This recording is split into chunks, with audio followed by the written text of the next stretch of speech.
Islamic short status کو subscribe کریں، like کریں، کمنٹ کریں اور شیئر کریں۔ بیل آئیکن کو دبانا مت بھولیں۔ آتش پرستوں کے فتح کے نعرے آہو بکا میں تبدیل ہو گئے۔ مسلمان گھڑ سواروں کی برچیاں انہیں کاٹتی اور گراتی جا رہی تھی۔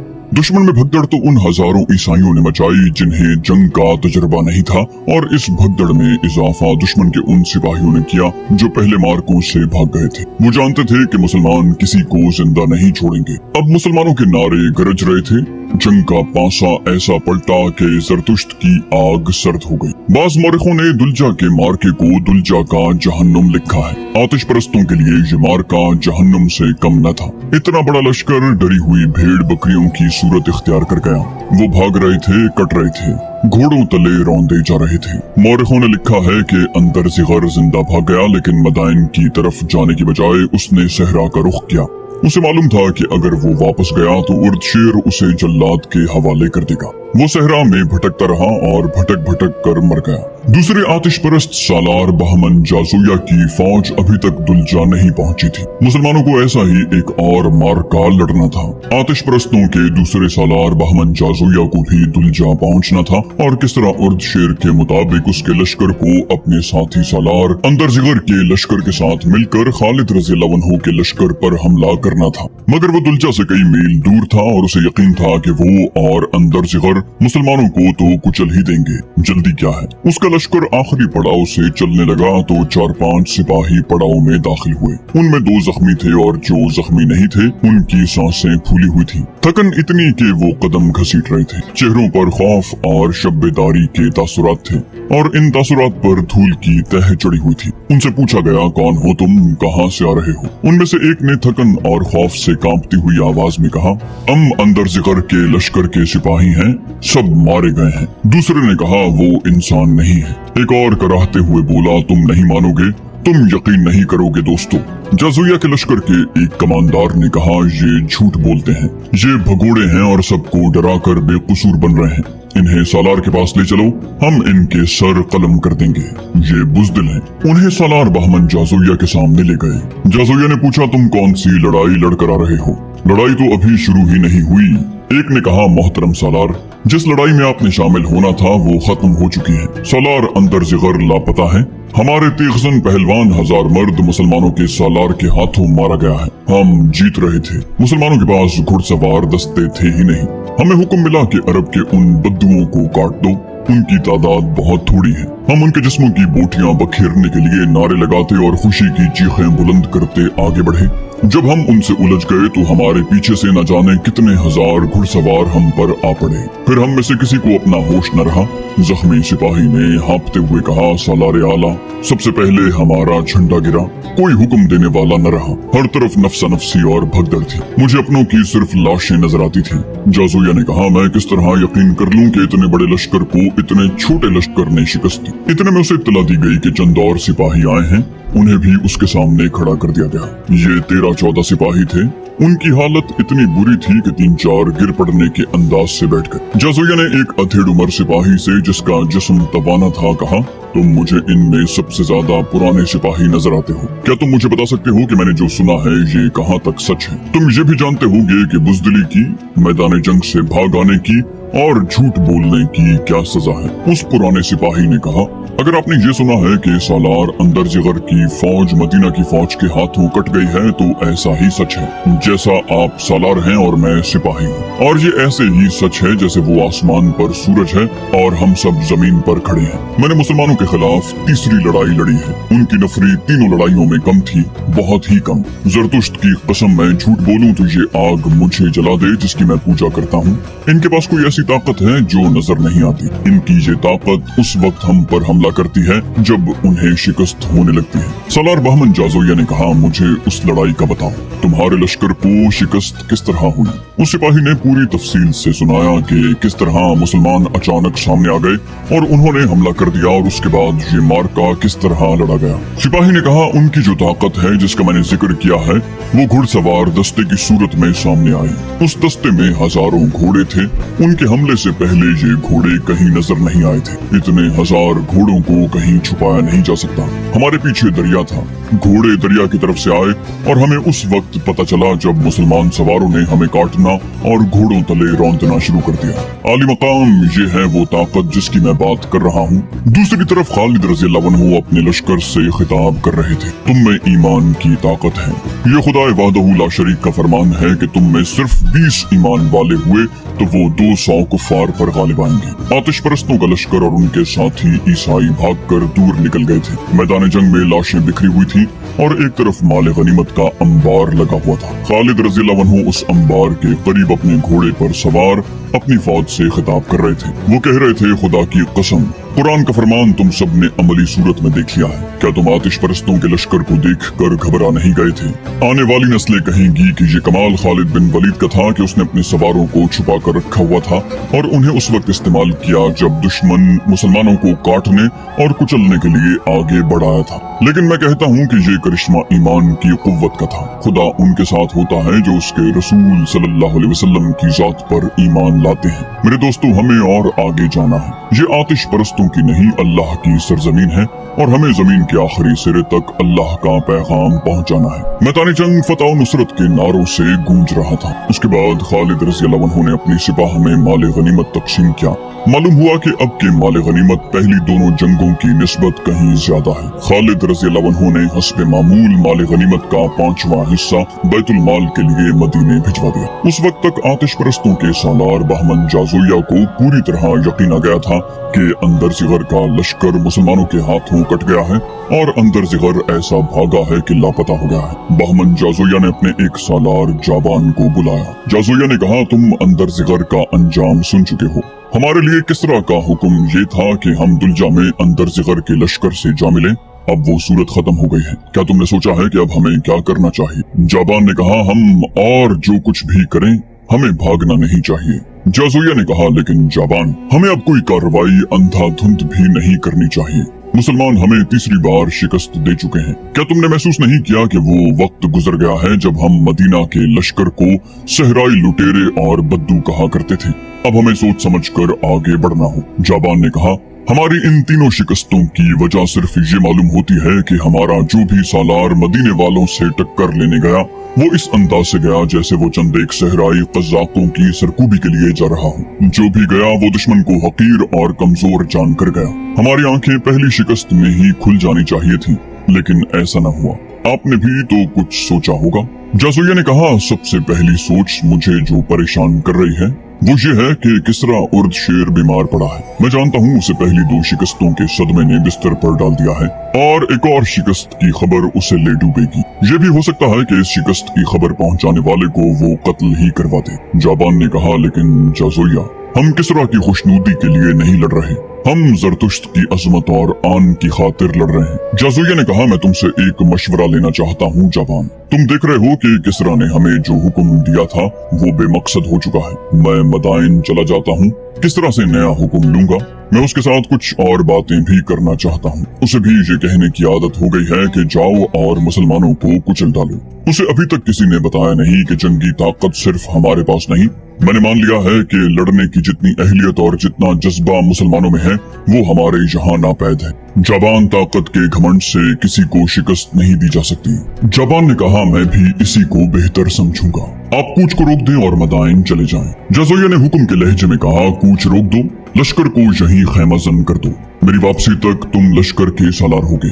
जाबान ने पूछा, अगर आपकी गैर हाजिरी में मुसलमान यहाँ तक पहुँच गए या उनसे आमना सामना हो गया तो मेरे लिए आपका क्या हुक्म है? क्या मैं उनसे लड़ूं या आपके आने तक जंग शुरू न करूं? जाज़ोया ने कहा, तुम्हारी कोशिश ये होनी चाहिए कि मेरी वापसी तक तसादुम न हो। आतिश परस्तों के लश्कर का कूच रोककर उसे वहीं खैमाजन कर दिया गया और बहमन जाज़ोया अपने मुहाफिज दस्ते के चंद एक घुड़सवारों को साथ लेकर मदाइन को रवाना हो गया। बकर बिन वाइल की बस्तियों में एक तरफ गिरिया जारी थी और दूसरी तरफ जोश खरोश और जज्बा इंतकाम की ललकार। उस ईसाई कबीले के वो हजारों आदमी जो ललकारते और नारे लगाते हुए आतिश परस्त लश्कर के साथ मुसलमानों को फारिस की सरहद से निकालने गए थे, वो मैदान जंग से भागकर अपनी बस्तियों को चले गए थे। ये वो थे जो जिंदा निकल गए थे। उनके कई साथी मारे गए थे। उनमें बाज जख्मी थे जो अपने आप को घसीटते आ रहे थे मगर रास्ते में मर गए थे। ये ईसाई जब सर झुकाए हुए अपनी बस्तियों में पहुंचने लगे तो घर घर से औरतें, बच्चे और बूढ़े निकल गए। उन शिकस्त खुर्दा टोलियों में औरतें अपने बेटों, भाइयों और खावंदों को ढूंढने लगी। बच्चे अपने बापों को देखते फिर रहे थे। उन्हें पहला सदमा तो ये हुआ कि वो पिट कर लौटे थे। फिर सदमा उन्हें हुआ जिनके अजीज वापस नहीं आए थे। बस्तियों में औरतों की आहो फुगा सुनाई देने लगी। वो ऊंची आवाज से रोती थी। एक औरत ने शिकस्त खाकर आने वालों से चिल्ला चिल्ला कर कहा, तो फिर तुम जिंदा क्यों आ गए हो? तुम उनके खून का बदला लेने के लिए वहीं क्यों नहीं रहे? ये आवाज कई औरतों की आवाज बन गई। फिर औरतों की यही ललकार सुनाई देने लगी, तुमने बकर बिन वाइल का नाम डबो दिया है। तुमने उन मुसलमानों से शिकस्त खाई है जो इसी कबीले के हैं। जाओ और शिकस्त का इंतकाम लो। मुसन्ना बिन हारिसा का सर काट कर लाओ जिसने एक ही कबीले को 2 धड़ों में काट दिया है। मुसन्ना बिन हारिसा उसी कबीले का एक सरदार था। उसने कुछ अरसा पहले इस्लाम कबूल किया था और उसके ज़रिए असर उस कबीले के हजारों लोग मुसलमान हो गए थे। उन मुसलमानों में से कई खालिद रज़ियल्लाहु अन्हु की फौज में शामिल हो गए थे। इसी तरह एक ही कबीले के लोग एक दूसरे के खिलाफ सफारा हो गए थे। तबरी और इब्ने कुतैबा ने लिखा है कि शिकस्त खुर्दा ईसाई अपनी औरतों के तानों और उनकी ललकार से मुतासिर होकर मुसलमानों के खिलाफ लड़ने के लिए तैयार हो गए। बेशतर मौरखीन ने लिखा है कि ईसाइयों को इसलिए भी तैश आया था कि उनके अपने कबीले के कई ऐसे अफराद ने इस्लाम कबूल कर लिया था जिनकी कोई हैसियत ही नहीं थी, लेकिन वही अफराद इस्लामी फौज में जाकर ऐसी ताकत बन गए थे कि फारिस जैसी ताकतवर शहनशाही को न सिर्फ ललकार रहे थे बल्कि उसे तीसरी बार शिकस्त भी दे चुके थे। बकर बिन वाइल के एक सरदार अब्दुल असवद अजली ने कहा, अब इन लोगों को अपने मजहब में वापस लाना बहुत मुश्किल है। इनका एक ही इलाज है कि इन्हें कत्ल कर दिया जाए। अब्दुल असवद बनु अजलान का सरदार था। ये भी बकर बिन वाइल की शाख थी, इसलिए वो अजली कहलाता था। माना हुआ जंगजू ईसाई था। एक बूढ़े ने कहा, क्या तुम मुसलमानों के कत्ल को आसान समझते हो? मैदान जंग में तुम उन्हें पीठ दिखाए हो। उस कबीले के एक और बड़े ने कहा, मैं एक मशवरा देता हूँ, हमारे साथ जो मुसलमान रहते हैं उन्हें खत्म कर दिया जाए। पहले उन्हें कहा जाए कि ईसाईयत में वापस आ जाएं, अगर इनकार करें तो उन्हें खुफिया तरीकों से कत्ल किया जाए। अब्दुल असवद ने कहा, नहीं, क्या तुम भूल गए हो कि हमारे कबीले के उन मुसलमानों ने खुफिया कार्रवाइयों से फारिस की शहनशाही में कैसी तबाही मचाई थी? उन्होंने कितनी दलेरी से फारिस की फौजी चौकियों पर हमले किए थे। उन्होंने किसरा की रियाया होकर किसरा की फौज के कई कमांडरों को कत्ल कर दिया था। अगर तुमने यहाँ किसी एक मुसलमान को खुफिया तरीके से कत्ल किया तो मुसन्ना बिन हारिसा का गुरूह खुफिया तरीकों से तुम्हारे बच्चों को कत्ल कर जाएगा और तुम्हारे घरों को आग लगा देगा। उनमें से कोई भी तुम्हारे हाथ नहीं आएगा। एक ने पूछा, फिर हम इंतकाम किस तरह लेंगे? तुम्हारे लिए तो इंतकाम बहुत ही जरूरी है, क्योंकि तुम्हारे 2 जवान बेटे दुलजा की लड़ाई में मुसलमानों के हाथों मारे गए हैं। अब्दुल असवद ने कहा, शहनशाह फारिस और मुसलमानों की अपनी जंग है, हम अपनी जंग लड़ेंगे, लेकिन फारिस की फौज की मदद के बगैर शायद हम मुसलमानों को शिकस्त दे न सकें। अगर तुम लोग मुझे इजाजत दो तो मैं मदाइन जाकर शहनशाह फारिस से मिलूंगा। मुझे पूरी उम्मीद है कि वो हमें मदद देगा। अगर उसने मदद न दी तो हम अपनी फौज बनाकर लड़ेंगे। तुम ठीक कहते हो, मुझे मुसलमानों से अपने 2 बेटों के खून का हिसाब चुकाना है। ईसाइयों के सरदारों ने उसी वक्त फैसला कर लिया कि जिस कदर लोग मुसलमानों के खिलाफ लड़ने के लिए तैयार हो सके वो दरियाए फरात के किनारे उलैयस के मकाम पर इकट्ठे हो जाएं और उनका सरदार आला अब्दुल असवद अजली होगा। कबीला बकर बिन वाइल और उसके झेली कबीलों के जज्बात भड़के हुए थे। उनके जख्म ताजा थे। मुसलमानों के हाथों हलाक होने वालों के घरों में मातम हो रहा था। इन हालात और इस जज्बाती कैफियत में नौजवान भी और वो बूढ़े भी जो अपने आप को लड़ने के काबिल समझते थे लड़ने के लिए निकल आए थे। ये लोग इस कदर भड़के हुए थे कि जवान लड़कियां भी मर्दों के दोष बदोश लड़ने को तैयार थी। इराकी ईसाइयों के अजाइम, जंगी तैयारियां और उलैयस के मकाम पर उनका एक फौज की सूरत में इज्तिमा खालिद रज़ियल्लाहु अन्हु से पोशीदा नहीं था। खालिद रज़ियल्लाहु अन्हु की फौज वहां से दूर थी, लेकिन उन्हें दुश्मन की हर नकलो हरकत की इत्तला मिल रही थी। उनके जासूस हर तरफ फैले हुए थे। ईसाइयों के इलाके में अरब के मुसलमान भी रहते थे। उनकी हमदर्दियां मदीना के मुसलमानों के साथ थी। मुसलमानों की फतूहात को देखकर उन्हें आतिश परस्तों से आजादी और दहशतगर्दी से निजात बड़ी साफ नजर आने लगी थी। वो दिलो जान से मुसलमानों के साथ थे। वो किसी के हुक्म के बगैर खालिद रज़ियल्लाहु अन्हु के लिए जासूसी कर रहे थे। खालिद रज़ियल्लाहु अन्हु के लश्कर के हौसले बुलंद थे।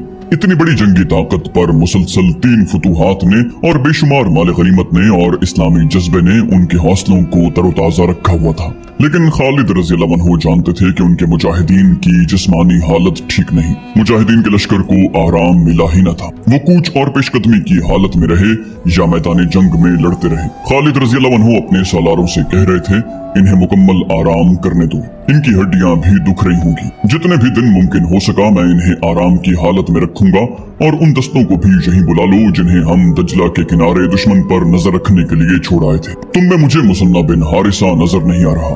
एक सालार ने जवाब दिया, वो गुज़श्ता रात से नजर नहीं आया। तभी एक घोड़े के टाप सुनाई दिए जो करीब आ रहे थे। घोड़ा खालिद रज़ी अल्लाह अन्हु के खेमे के करीब आकर रुका। किसी ने बताया मुसन्ना बिन हारिसा आया है। मुसन्ना घोड़े से कूदकर उतरा और दौड़ता हुआ खालिद रज़ी अल्लाह अन्हु के खेमे में दाखिल हुआ।